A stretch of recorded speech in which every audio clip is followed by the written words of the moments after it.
ವಿಷ್ಣುವರ್ಧನ್ ಅವ್ರದ್ದು ಇದೇ ಥರ ಮಾಡ್ಬೋದಾಗಿತ್ತು. ಅವ್ರ ಸ್ವಂತ ಜಾಗದಲ್ಲಿ ನಿಂತ್ಕೊಂಡು ಅವರು ಮಾಡ್ಬೋದಾಗಿತ್ತು.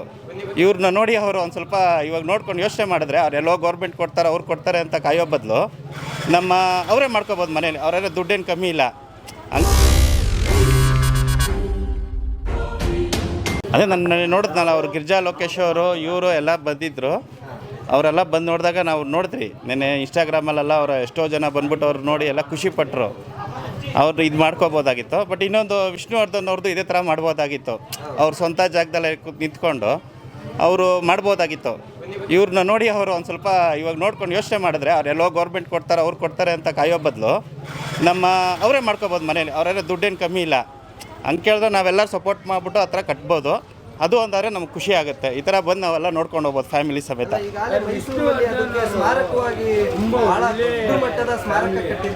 ಹಾಂ, ಓಕೆ.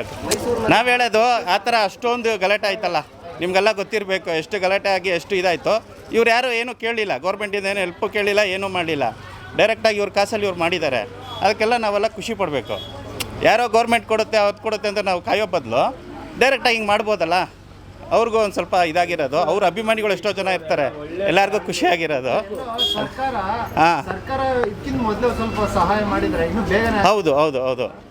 ನಮ್ಮ ಪ್ರಕಾರ ಇವ್ರು ಮಾಡಿರೋದು ಇದು ಚೆನ್ನಾಗಿದೆ. ನಾವು ಖುಷಿ ಆಗ್ಬಿಟ್ಟು ನಮ್ಮ ಫ್ಯಾಮಿಲಿ ಸಮೇತ ಕರ್ಕೊಂಡ್ಬಂದು ಎಲ್ಲ ನೋಡ್ಕೊಂಡು ಹೋಗ್ತಾ ಇದ್ದೀವಿ.